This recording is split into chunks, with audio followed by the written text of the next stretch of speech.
but also all across Iowa, because you have been there and you have stood strong, and I know you're going to do it again in this election cycle. So I want to thank you for everything in advance that you're already doing. I think we know some things, don't we, about this election. I think we see energy all around the state of Iowa. I know I feel it. How many of you feel energy when you talk about this upcoming election? It's there. I don't think that's something that we have to worry about. One thing that the public, that the media told us over and over again in 2008 is that Barack Obama, if he won, he would be the great uniter of this country, not the divider, right? Over and over again, we were told he would be the great uniter.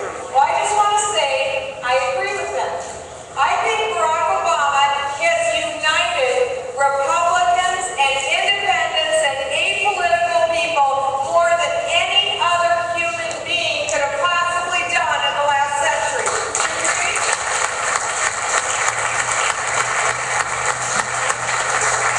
He came swooping into Iowa in 2008 and he had this wonderful message. Remember what it was? That's right. Change you can believe in, right? Change you can believe in. And Iowans said, that's right. We believe in you. And Iowans gave the mantle to Barack Obama.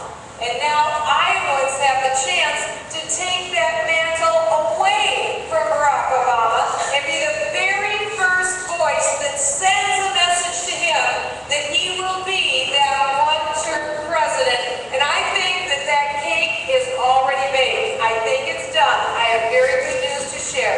Every day I'm on a plane somewhere in the United States, and I will tell you, the decision has been made. He will be a one-term president without a shadow of a doubt, and that disaster president is about to happen.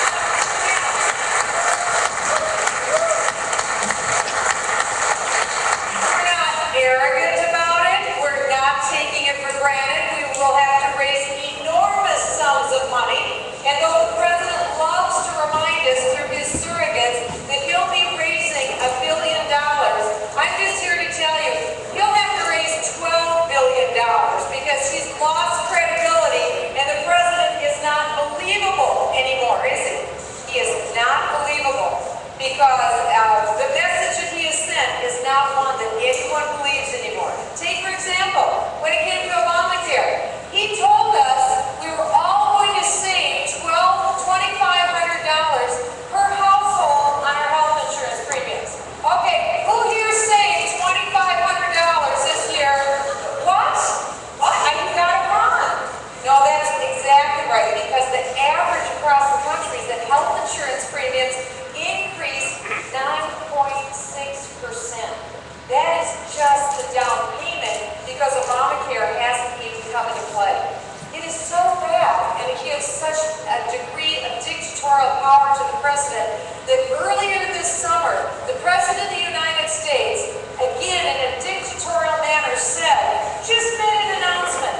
He said to every private health insurance company in America that has a private contract with the person that they insure, he said, you will now offer the morning after abortion pill because I said so.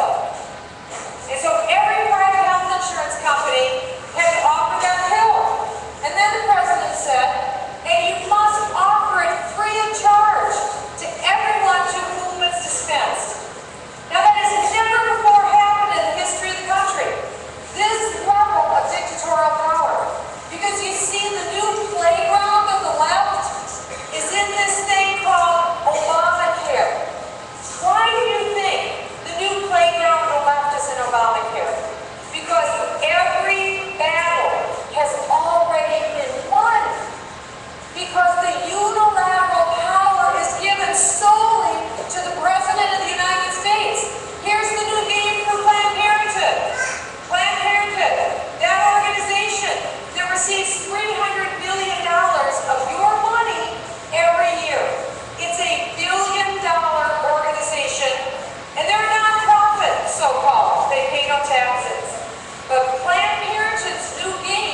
government wants.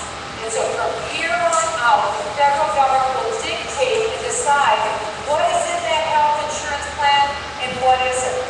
And here's an example.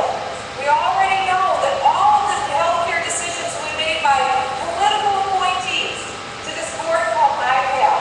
15 political appointees will be making all the healthcare decisions for everyone in the United States.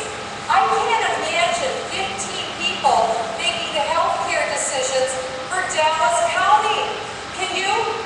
I don't know about you. I want to make my own healthcare decisions. Let me tell you how quickly this is changing. Does anyone know how Obamacare is going to be enforced? By the IRS. 16,500 new IRS agents are going to be enforcing Obamacare. Now, I was doing a town hall in Rock Rapids, Iowa, and this very tall primary care physician stood up and he said, Michelle, there's something you need to know. I'm a doctor, and let me tell you what Obamacare is like for me and for my patients here in Iowa. Already, he said, I had a patient come in. She was a lovely lady. Her insurance was under Medicare. And so she came in, and I had to make a call. I had to call the IRS. And I had to get a number from the IRS before I could proceed to see her. And so the doctor was on the phone, and he said, Michelle, how long do you think I was on the phone with the IRS before they took my call? They routed me from person to person, and then finally got an answer. And so I asked the audience, how long do you think? So I'm going to ask you, how long do you think he was on the phone? Now remember, he's seeing the patient. He's seeing the patient. How long? 45 minutes. An hour. 2 hours. 2 hours and 15 minutes. So the patient had to sit there until he could finally get an answer for what this number was. Not only that, he couldn't bill for that time. There were other patients sitting out in the waiting room. There were other staff members stacked up, twiddling their fingers. This is the future of America.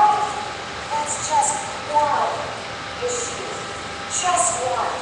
That's what I look forward to in the debates with Barack Obama. To hold him accountable for what he has wrought on the United States. He has been such a disaster on every level for this country. Never before have we seen this out-of-control spending. Since 2007, the spending at the federal government level has gone up an astounding 40%.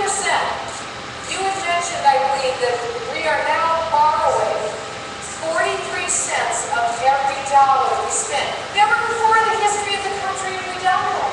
Just realize, when Ronald Reagan began his term, we were the chief creditor nation in the world. We were the big dog. We were the ones who were borrowing money to all the countries of the world. We were the creditor nation. Today, we're the biggest debtor nation in the world. Who would have thought that would happen? Let me just tell you briefly. The day when I came into office in Washington, guess how much debt we had at that time? January 2007. Anybody want to take a guess? Yes? 7.3. Very close. It was 8.67 trillion. It took us 219 years to accumulate 8.67 trillion in debt. That means the government overspent and had accumulated that amount of overspending. Well, guess what? It's not monopoly money. It's real money. Somebody's got to pay it back. 8.67 trillion in debt.